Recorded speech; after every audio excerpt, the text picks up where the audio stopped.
د الجن مبارکه سوره چې د قرآن عظیم الشان 22 سوره ده په مکې معظمه کې را نازله شوې ده. 28 مبارک آیاتونه لري. تلاوت او پښتو ترجمه یې له لومړي آیت څخه اورئ. بسم الله الرحمن الرحیم. د الله په نوم چې ډېر زیات مهربان پورا رحم لرونکی دی.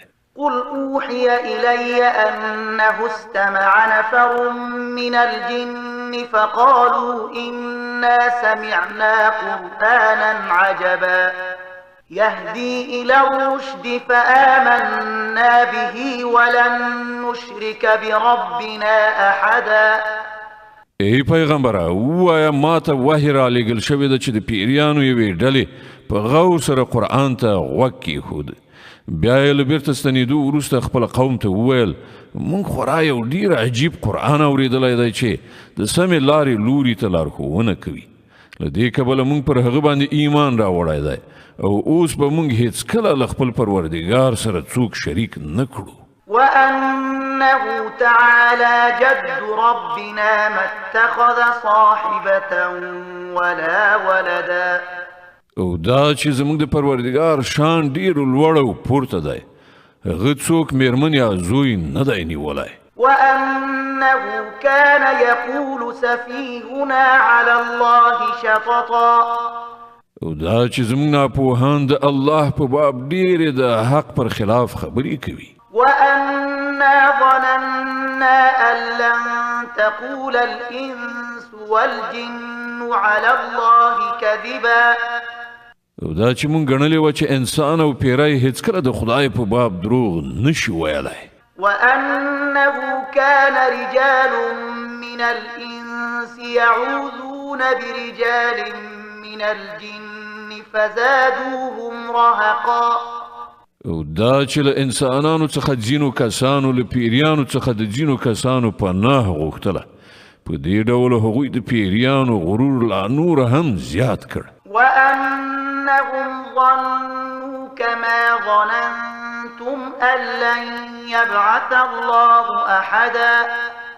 او دا چې انسانانو هم هماغه ګمان وکړ لکه چې ستاسې ګمان و چې الله به کوم پیغمبر راونه لیږي.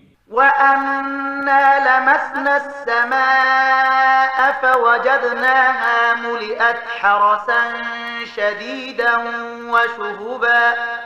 او دا چې موږ د آسمان پلټنه وکړه نو ومولیدل چې هغه له پیردارانو څخه ډک دی او د اور غورځونکو ستورو باران کیږي. وأنا كنا نقعد منها مقاعد للسمع فمن يستمع الآن يجد له شهابا رصدا.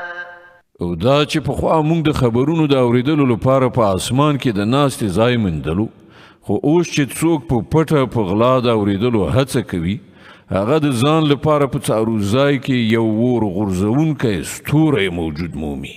وأنا لا ندري أشر أريد بمن في الأرض أم أراد بهم ربهم رشدا.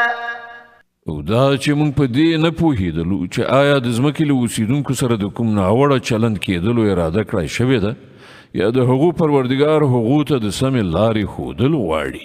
وأنا منا الصالحون ومنا دون ذلك كنا طرائق قددا. او دا چې له موږ نه ځینې خلک صالحان دي او ځینې له دې نه پرته موږ په بېلابېلو ډولونو کې ویشل شوي یو. وأنا ظننا أن لن نعجز الله في الأرض ولن نعجزه هربا. او دا چې موږ انګېرله چې نه په ځمکه کې موږ الله بېوسې کولی شو او نه په تېښته ماتې ورکولی شو. وأنا لما سمعنا الهدى آمنا به فمن يؤمن بربه فلا يخاف بخسا ولا رهقا. او دا چې کله موږ د قرآن لارښوونه واورېدله نو موږ ورباندې ایمان راوړ. نو هر څوک چې په خپل پروردګار باندې ایمان راوړي له هغه سره به د څه حق تلفي یا ظلم ویره نه وي. وأنا منا المسلمون ومنا القاسطون فمن أسلم فأولئك تحروا رشدا. او دا چې له موږ څخه ځینې مسلمانان یعنی د الله امر منونکي دي او ځینې له حق نه منحرف، نو چا چې اسلام یعنی د امر منلو چلن غوره کړ هغوی د ژغورنې لاره ولټوله. وأما القاسطون فكانوا لجهنم حطبا. او کوم کسان چې له حق نه منحرف دي هغوی د دوزخ د سون مواد ګرځېدونکي دي. وأن لو استقاموا على الطريقة لأسقيناهم ماء غدقا لنفتنهم فيه ومن يعرض عن ذكر ربه يسلكه عذابا صعدا. او ای پیغمبر وایا ماته دا وحی شوې ده چې که خلک په ثبات سره پر سمه لاره تللي وای نو موږ به هغوی خو اوبو سره خړوبه کړي وو تر څو چې په دې نعمت سره هغوی وازمایو. او څوک چې د خپل پروردګار د ذکر نه مخ واړوي نو د هغه پروردګار به هغه په سخت عذاب کې اخته کړي. وأن المساجد لله فلا تدعوا مع الله أحدا. او دا هم وحی شوې ده چې جماعتونه د الله لپاره دي، نو له دې کبله په هغو کې له الله سره کوم بل څوک مه بلئ. وأنه لما قام عبد الله يدعوه كادوا يكونون عليه لبدا. او دا چې کله چې د الله بنده د هغه د عبادت لپاره ودرېده نو خلک پر هغه باندې د ورلوېدلو لپاره چمتو شول. قل إنما أدعو ربي ولا أشرك به أحدا.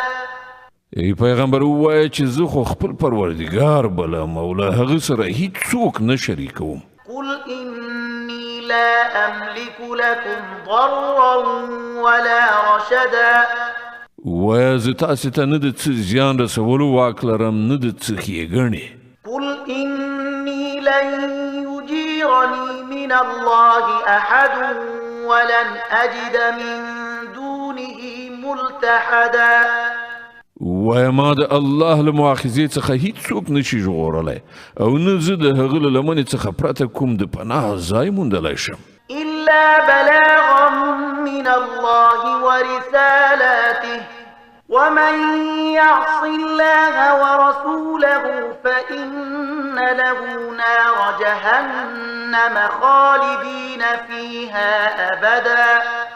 زما مسؤلیت له دې پرته بل څه نه دی چې د الله وینا او د هغه پیغامونه ورسوم، او هر څوک چې د الله او د هغه د پیغمبر خبره ونه مني د هغه لپاره د دوزخ اور دی او دغه راز خلک به په هغه کې د تل لپاره اوسیږي. حتى إذا رأوا ما يوعدون فسيعلمون من أضعف ناصرا وأقل عددا.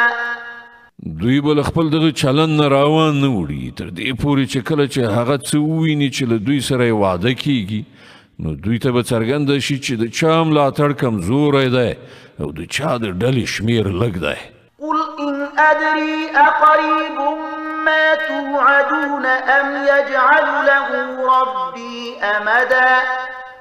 ووایه زه نه پوهېږم چې د کوم شي یعنې عذاب وعده چې له تاسې سره کیږي هغه نږدې ده او که زما پروردګار د هغې لپاره کومه اوږده موده ټاکي. عالم الغيب فلا يظهر على غيبه أحدا إلا من ارتضى من رسول فإنه يسلك من بين يديه ومن خلفه رصدا ليعلم أن قد أبلغوا رسالات ربهم وأحاط بما لديهم وأحصى كل شيء عددا. هغه په غیب عالم دی، په خپلو غیبو باندې څوک نه خبروي پرته له هغه استازي نه چې هغه د غیبو د څه علم ورکولو لپاره غوره کړی وي، نو د هغه مخکې او شاته هغه ساتونکی څارونکی ټاکي تر څو چې هغه وپوهیږي چې هغوی د خپل پروردګار پیغامونه ورسول او هغه د هغو ټول چاپیریال احاطه کړی دی او هر یو شی په شمار شمیرلی ایښی دی.